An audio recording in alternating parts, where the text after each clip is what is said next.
Thursday is what it is. It is 3-circuit Thursday.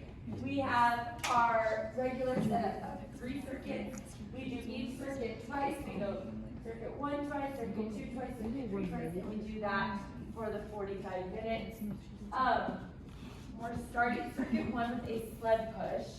There's a few sleds out there. We might need to remove some of the weight from one of the sleds. There's like 14 plates out there. So you start with the sled push, we go down to the end of that first planter, and then just turn that sled around and push it back. When you're pushing the sled, it is easier and it activates your lats and you use more of your back too if your arms are locked out when you're pushing. So some people will push and they'll kind of keep their elbows in here. Lock those arms out in front of you and drive with your legs. It'll make it just a little bit easier. Then we come over here and we have a barbell clean. So we've got our barbell, okay? With the clean, we want to make sure that this barbell stays close to our body.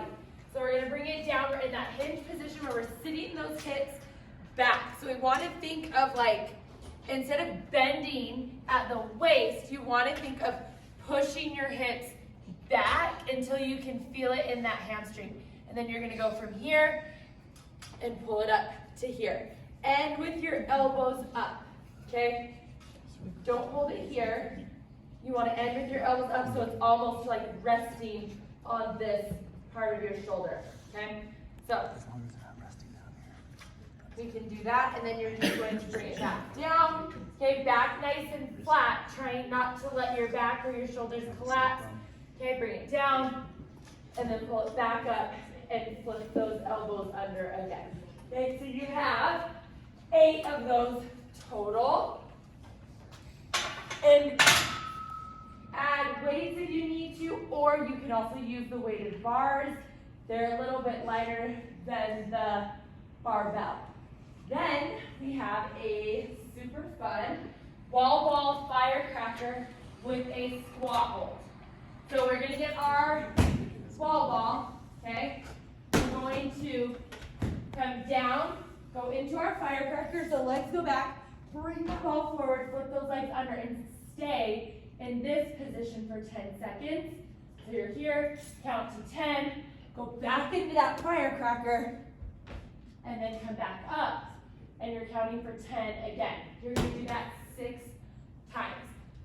When you're doing that firecracker and you go forward, that is when you're exhaling. So you're going to inhale as you go back, exhale as you come forward, so that you're really engaging that core and you're getting all of those muscles, especially those lower abdominals, so that when those feet flip under you, you've got some good activation to help bring you up into that squat position, okay? And use that ball, okay? The momentum of bringing that ball forward should also help you get that momentum to get your feet underneath you and stay in that squat position. So you've got 6 of those, 10 seconds for everyone. So basically a minute of squat holds.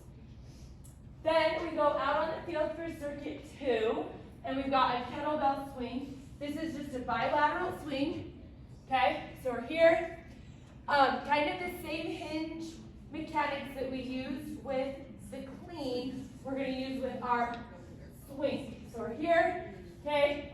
And we're bringing that kettlebell between the knees, and we're hinging, okay? I'm not bending and letting that kettlebell drag me down. I'm controlling the kettlebell, and I'm allowing the momentum and the strength of that hinge to move that kettlebell, okay?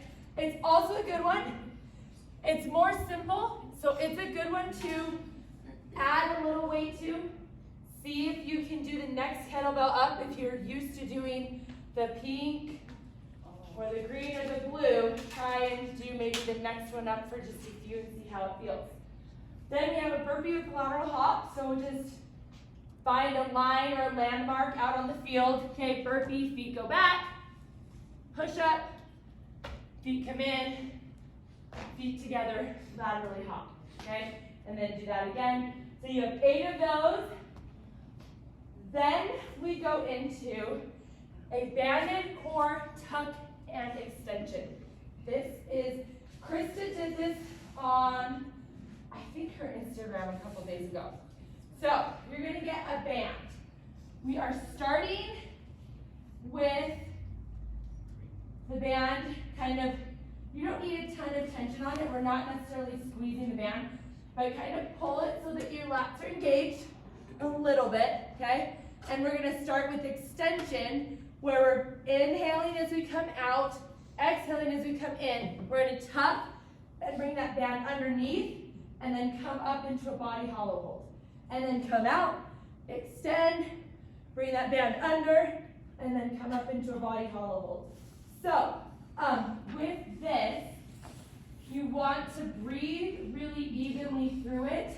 So, inhale, exhale, inhale, and then a full exhale while you're in the body hollow, and then come back down, okay? If you need to get into that body hollow hold, you can have some help with this band.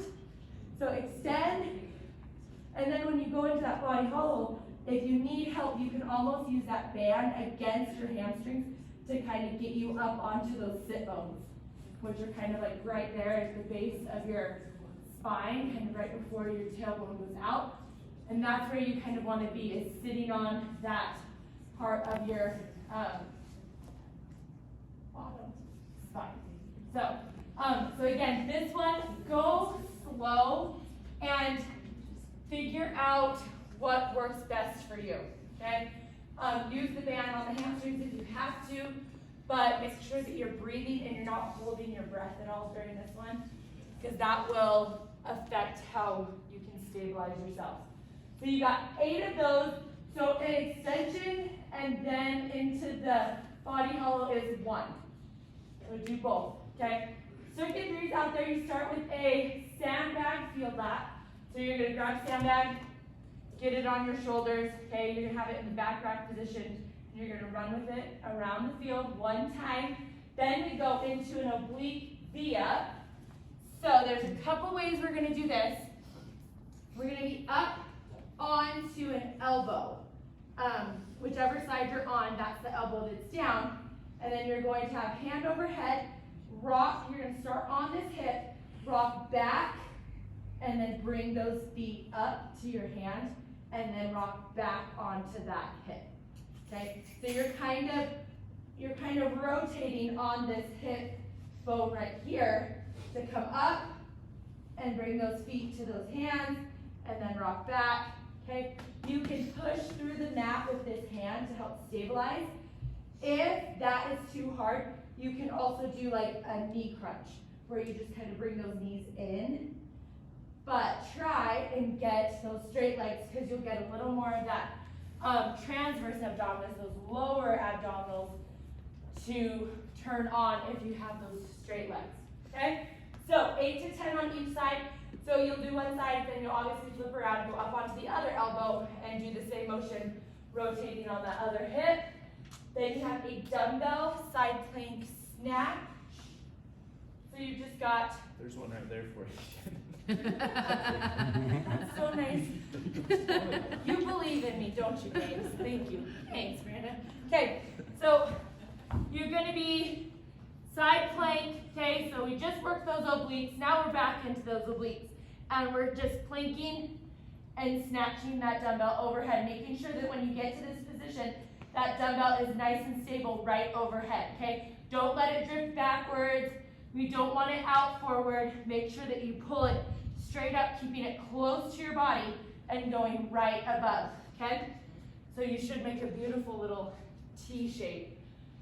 And you got 8 of those on each side, and then start over. If you want to add a little more running at the end, or you feel like you just can't live without a street run, feel free to add it in if you want. But there's no like extra cardio at the end of the 3 circuits. We're just